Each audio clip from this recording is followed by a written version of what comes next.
हमने 500 रुपए की टिकट ली, 300 रुपए का पॉपकॉर्न खाया, लेकिन जब हमारा फेवरेट स्टार स्क्रीन पर आया तो उसे देखकर बस एक ही लाइन आई कि यार मजा नहीं आ रहा। मगर क्यों? दिमाग में ये फीलिंग आने के बाद हमें लगता है कि हम शायद बदल चुके हैं या फिर हमारा टेस्ट मैच्योर हो चुका है। लेकिन अब असली बात ये है कि बॉलीवुड एंड साउथ के बड़े बड़े सुपरस्टार्स का अब घी खत्म हो चुका है। हाँ, ये समस्या है। मतलब कि उनका वो जादू, उनका वो पावर, उनका वो स्टार प्रेजेंस अब धीरे धीरे करके खत्म हो रहा है। ये गड़बड़ है बाबा। तो आज हम बात करेंगे उस धोखे की जो प्रोड्यूसर्स हमारे साथ सालों से कर रहे हैं। एंड आज मैं इस बात का पोस्टमार्टम करूंगा कि क्यों अब स्टार पावर एनफ नहीं है टिकट बेचने के लिए। अभी मजा आएगा ना भिड़ो। तुम्हें याद है वो वक्त जब फ्राइडे का मतलब होता था कि भाईजान की पिक्चर आ रही है। उस समय हम ऑडियंस के लिए सिर्फ ये नाम काफी था, हमें घंटा फर्क नहीं पड़ता था कि स्टोरी में क्या होने वाला है। बात तो सही है। लेकिन आज खेल पूरी तरह से पलट गया है, क्योंकि ऑडियंस को आज के समय में बेवकूफ बनाना मुमकिन ही नहीं बल्कि नामुमकिन है। अच्छा जी। क्योंकि अब हम वो फैंस नहीं रहे हैं जो बड़े स्टार की हर गलती को स्टाइल बोलकर बस माफ करते जाएं। क्योंकि भाई आज के समय पर जब हम स्क्रीन पर 50-60 साल के सुपरस्टार को 20 साल की हीरोइन के साथ रोमांस करते देखते हैं या फिर वही पुराने स्लो मोशन शॉट्स देखते हैं तो बस हमें गुस्सा आता है एंड हमें ये फील होता है कि हमारा वक्त एंड पैसा दोनों बर्बाद हो रहा है। मैं आ जाऊं क्या? क्योंकि भाई आज के समय पर असलियत ये है कि ये जो स्टार पावर के बड़े बड़े गुब्बारे हैं ना, इसमें कई सारे छेद हो चुके हैं। अच्छा। एंड उसमें सबसे बड़ा छेद किया है हमारे दिमाग ने, क्योंकि हमने आज के समय में वर्ल्ड सिनेमा देख लिया है, हमने ओटीटी पे असली एक्टिंग देख ली है। तो आज के टाइम पे ऑडियंस का कहना है कि तुम हमें वो चूरन मत दो जो तुम 90s के टाइम पे देते थे।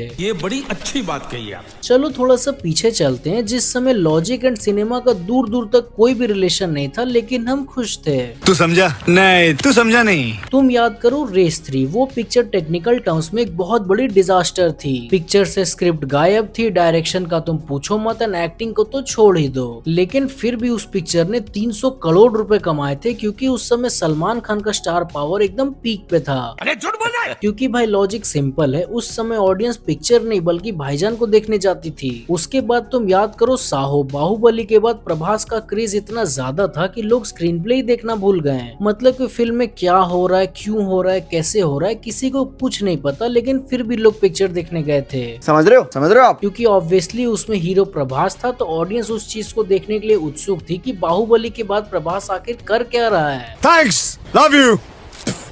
लेकिन क्या हो अगर मैं तुमसे कहूँ कि यही दोनों पिक्चर पीक एग्जाम्पल है स्टार पावर के धोखे का। वरना तेरे को डर नहीं लगता? हम लोग स्टार के नाम पे ठेले वाले सस्ते मोमोज खा रहे थे एंड स्टार को भी उस समय ऐसा लगता था कि वो बस स्क्रीन पर आकर खड़े भी हो जाएंगे तो ऑडियंस तालियां ही बजाएगी। मतलब तुमने सोचा कि ये स्टार्स इतने ज्यादा लेजी हो गए कि इन्हें लगने लगा कि इनका चेहरा ही स्क्रिप्ट है।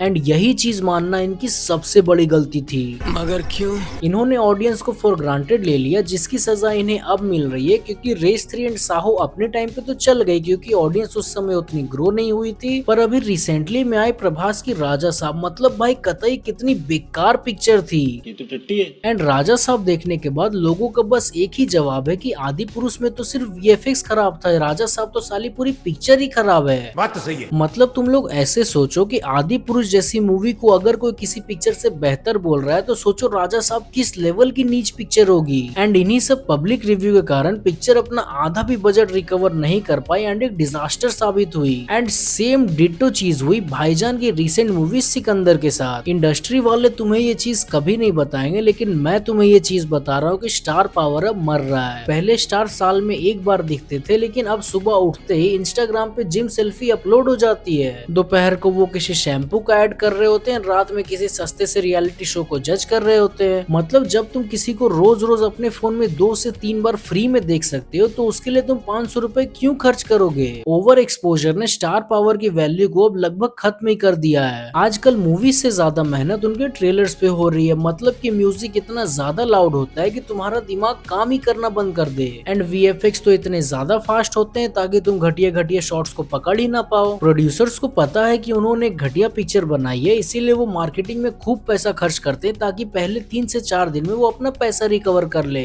एंड ये सिनेमा बिल्कुल भी नहीं है, ये सिर्फ और सिर्फ स्कैम है। पहले लोग पूछते थे कि फिल्म में हीरो कौन है, लेकिन आज के टाइम पे लोग पूछते हैं कि पिक्चर कैसी है, क्योंकि एक छोटी सी 16 करोड़ की movie Kantara world wide 350 crore कमा रही है just because of good content. 12th fail जैसी मूवीज हिट होके कमाल दिखा रही है एंड उन 300 करोड़ बजट वाली मूवीज को धूल चटा रही है। क्योंकि भाई बात एकदम सिंपल है, ऑडियंस को फेस वैल्यू नहीं, उन्हें कंटेंट चाहिए। अब मैं जो बोलूंगा तुम उसे गौर से सुनना। रेस 3 के समय सलमान खान एकदम बुलेट प्रूफ थे एंड इवन आज के टाइम पे प्रभास जो इंडिया के सबसे बड़े सुपरस्टार है, उनका तक फेस वैल्यू अब काम नहीं आ रहा है। क्योंकि अभी के टाइम पे ऑडियंस ने विजन एंड स्टोरी को स्टार के कई ज्यादा ऊपर रखा है। जैसे कि राजा साहब मूवी में ना स्टोरी थी ना स्क्रीन प्ले, तो चाहे प्रभास 100 बार क्यों ना एंट्री मार ले, पिक्चर का फ्लॉप होना तो तय ही है। एंड यही है सिनेमा का असली बदलाव। पहले स्टार का चेहरा पिक्चर को बचाता था, लेकिन आज के समय में एक अच्छी पिक्चर स्टार का करियर बचा रहा है। लेकिन तुम्हें एक शॉकिंग बात पता है, आज की ऑडियंस को स्टार पावर से प्रॉब्लम नहीं है, उन्हें प्रॉब्लम है फेक स्टार पावर से। हमें वो स्टार चाहिए जो ना गिरने से डरे और ना ही गंदा होने से। लेकिन हमारे स्टार्स तो इमेज बचाने में इतना बिजी हो गए कि उन्होंने कैरेक्टर्स को निभाना ही छोड़ दिया। तो भाइयों और उनकी बहनों, असली बात यह है कि स्टार पावर मरा नहीं है, बस उसका डेफिनेशन बदल चुका है। अभी के टाइम पे स्टार वो नहीं है जो 50 बॉडीगार्ड के साथ घूमता है, स्टार वो है जो अच्छी स्क्रिप्ट को रिस्पेक्ट करता है। एंड तुम लोग कमेंट्स में बताओ कि आज के टाइम पे तुम अपने फेवरेट स्टार की मूवी बस उसका चेहरा देखकर जाते हो या फिर रिव्यूज देखकर। एंड अगर तुम अभी भी वही पुराना चूरन खा रहे हो तो भाई बदल जाओ, जमाना बदल चुका है। सिनेमा तभी बेहतर होगा जब हम डिमांड करेंगे। बाकी इसी के साथ मिलते हैं आप सबसे अगले वीडियो में, तब तक इस वीडियो को ढेर सारा प्यार देना।